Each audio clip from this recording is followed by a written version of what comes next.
Let's dig a little bit deeper. Let's turn to Dr. Carlos Alzugaray. He's a Cuban political commentator and the former ambassador.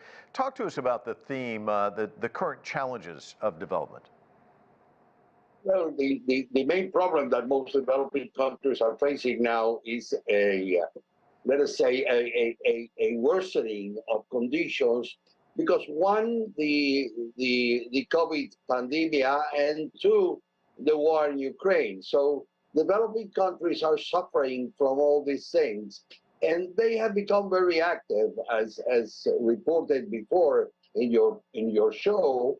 There was the BRIC Summit in Johannesburg last month. There was the meeting of the G20 in India, in which India played a very important role in pushing for the agenda. And now there's this meeting in Cuba, which is a country that is very small, but it carries a lot of clout among Global South countries.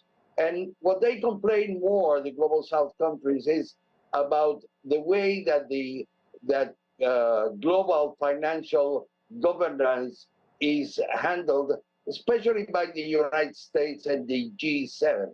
Now, for Cuba, there is also a special issue, which are the sanctions that the United States has imposed on Cuba, and also that the United States continues to maintain Cuba in the list of states that sponsor terrorism. So this is kind of a slap in the back of Cuba and support of Cuba by the Global South, and as Cuba got support at the BRIC Summit from the BRIC countries. So this is what's happening, and it's going to be a success, and it will be the precedent for President Miguel Díaz-Canel to attend the General Assembly in a few days in New York. So it is important all the way around for Cuba and for the Global South.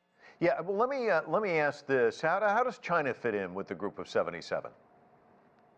Well, I think China has.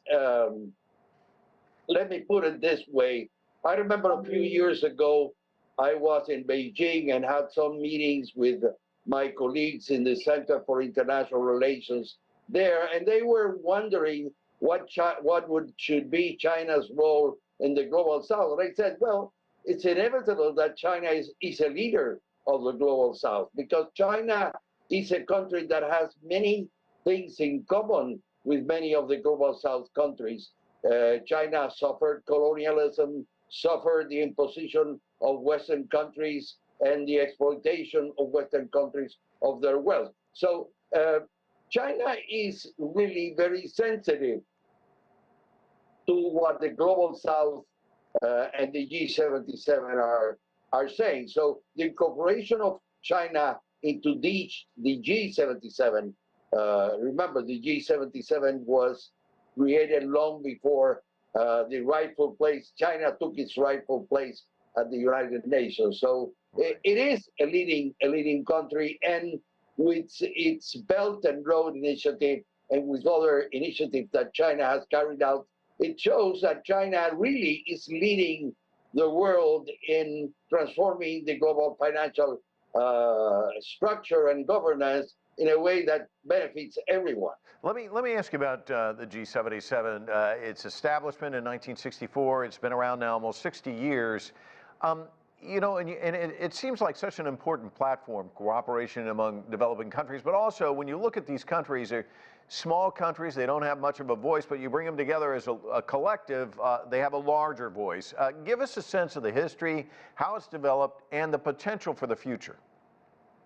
Well, the group, as you said, was created in '64 at UNCTAD, the United Nations Conference on Trade and Development. But as the United Nations expanded with new countries from the third world that began to enter the United Nations as they became independent in the 60s and 70s, well, the need to have a significant economic negotiation group at the United Nations became very, very important. Now, in 1971, at the summit of the non-aligned countries, it was decided to formally establish this negotiating machinery.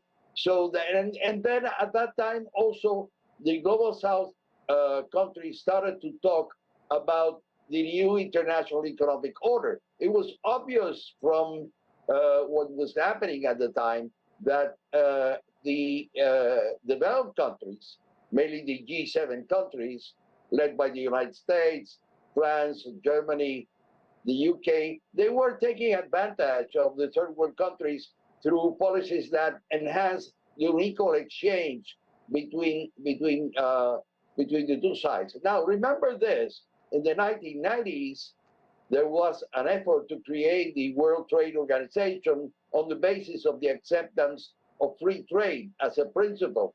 Now, the United States has always talked about free trade, but actually the United States is a protectionist country. So it's very interesting that today at the BRICS Summit last month in Johannesburg, these countries defended free trade. So now it is these countries, the BRICS, the Global South, defending free trade, and the United States and the G7 don't know what to do, because since 2008, when the big financial crisis hit the world, they don't know what to do. They don't know how to lead the world. And this is important that China is there, that India is there, that several other countries. By the way, something very important: all these countries that I have mentioned have the fastest economic growth in the world. And Dr. Alzugaray, I'm afraid we're going to have to leave it there. We've run out of time, but thank you so much for your analysis and insights. I appreciate it.